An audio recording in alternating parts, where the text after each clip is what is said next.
Management of subfertility secondary to polycystic ovarian syndrome.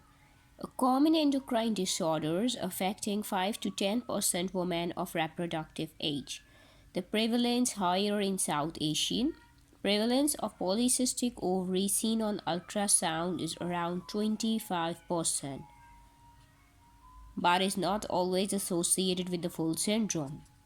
The European Society of Human Reproductive and Embryology, that is ESHRE, in Rotterdam in May 2003, the diagnosis of PCO is made when 2 out of 3 of the following criteria are found.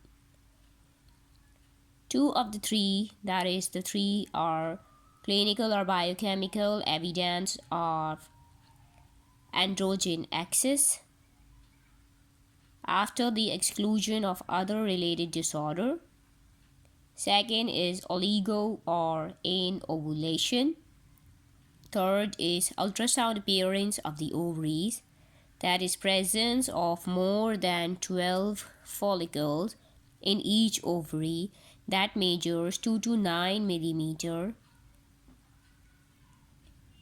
that is less than 1 centimeter, or you can say 0.2 to 0.9 centimeter, and an increased ovarian volume, that is ovarian volume normal is less than 10 ml.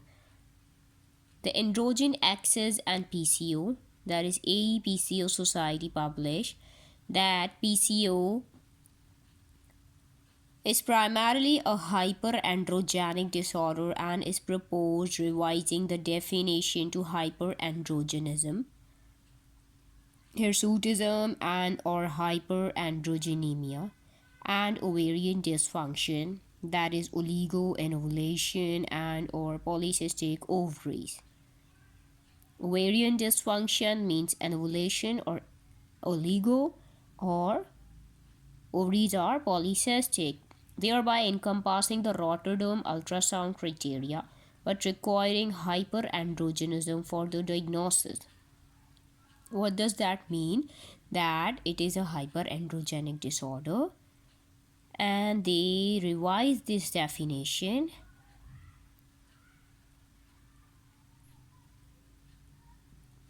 and they say that both of these should be present, that is hyperandrogenism and ovarian dysfunction.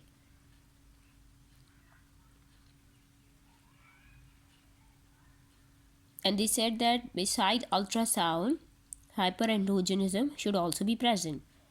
Now the serum endocrinology in PCO, that is there would be increased fasting insulin not routinely measured, insulin resistance or impaired glucose tolerance assessed by GTT,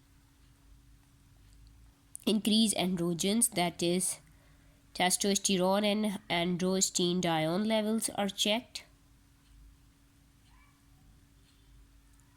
increase or normal LH and normal FSH. The normal values of LH and FSH are less than 10, and that of testosterone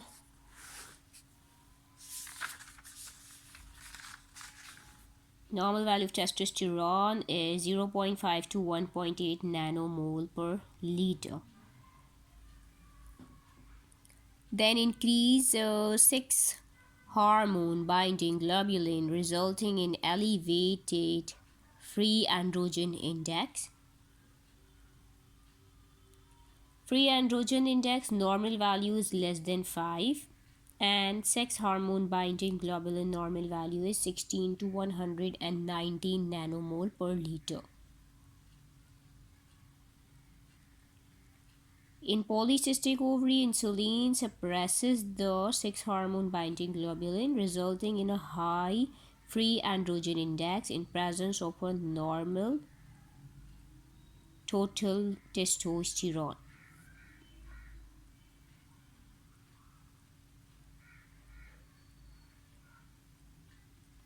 Then increase estradiol, esterone, neither measured routinely, as very wide range of values, and increase in prolactin. The normal value of prolactin is less than 400 milli international unit per liter. Then the clinical features: oligomenorrhea, amenorrhea in 75% of the patient, predominantly relating to chronic anovulation, hirsutism, and there is subfertility in up to 75% of women. And there is acanthosis nigricans, areas of increased velvety skin pigmentation occur in the axilla and other flexures. May be asymptomatic, obesity in at least 40% of the patient.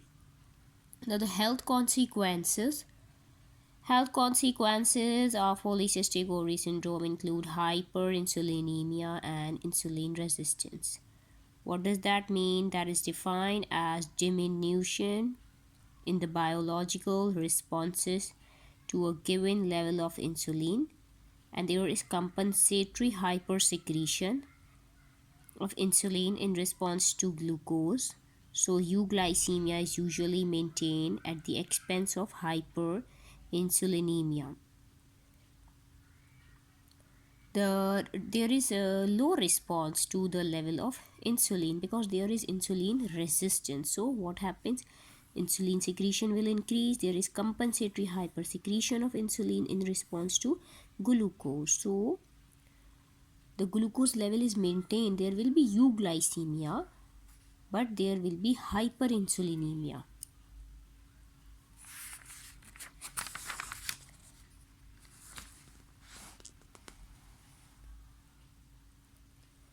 And there is impaired glucose tolerance, that is IGT, and 8% develop non-insulin dependent diabetes mellitus. Dermatological manifestation is acanthosis nigricans, which is characterized by pigmented velvety skin patches in the axilla, nape of the neck, antecubital fossa, and groin is a marker of insulin resistance. SAHA syndrome is a combination of, there will be seborrhea, acne, hirsutism, and alopecia. Right? Seborrhea, acne, hirsutism, and alopecia is associated with PCOS. The metabolic syndrome, women suffering from insulin resistance are at increased risk of developing the metabolic syndrome characterized by type 2 diabetes, hypertension, dyslipidemia, atherosclerosis, and ischemic heart disease. Endometrial adenocarcinoma and endometrial hyperplasia, risk factors and conditions that are now known to increase and associated with PCO are almost same. For those with oligomenorrhea and amenorrhea who do not wish to use cyclical hormonal therapy, ultrasound scan is recommended to measure endometrial thickness and morphology every 6 to 12 months. Right, so in order to prevent endometrial hyperplasia, you can give your patients cyclical hormonal therapy, and if they are not agree, so you have to do the endometrial thickness and see the morphology every 6 monthly depending on the menstrual history. An endometrial thickness greater than 10 in an amenorrheic woman warrants an artificially induced bleeding. An amenorrheic woman is coming to you and you did the scan and it was 10 millimeters, so it is necessary now that you artificially induce bleeding. You have to do artificially induced bleeding. Bleed her, which should be followed by repeat ultrasound and endometrial biopsy if the endometrium has not been shed. Another option is to consider a progestogen secreting intrauterine system such as Mirena. You can also give Mirena to those patients. Breast cancer, obesity, hyperandrogenism, and subfertility occurs frequently in PCO and are features to be associated with the development of breast cancer. Ovarian cancer, the use of drugs to induce superovulation for assisted conceptive procedures increases the risk of ovarian cancer. Possible late sequelae include the diabetes, dyslipidemia, hypertension, cardiovascular disease, and endometrial carcinoma.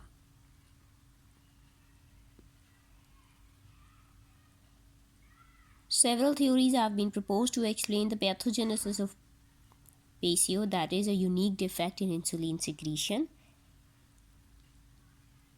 and insulin action that leads to hyperinsulinemia and insulin resistance.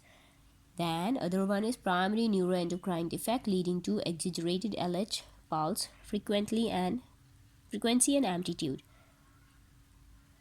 Right, so there is problem in insulin action and secretion, there's problem in endocrine defect, there is LH exaggerated secretion, and there is defect of androgen synthesis that result in enhanced ovarian androgen production, and there is alteration in cortisol metabolism resulting in enhanced androgen production.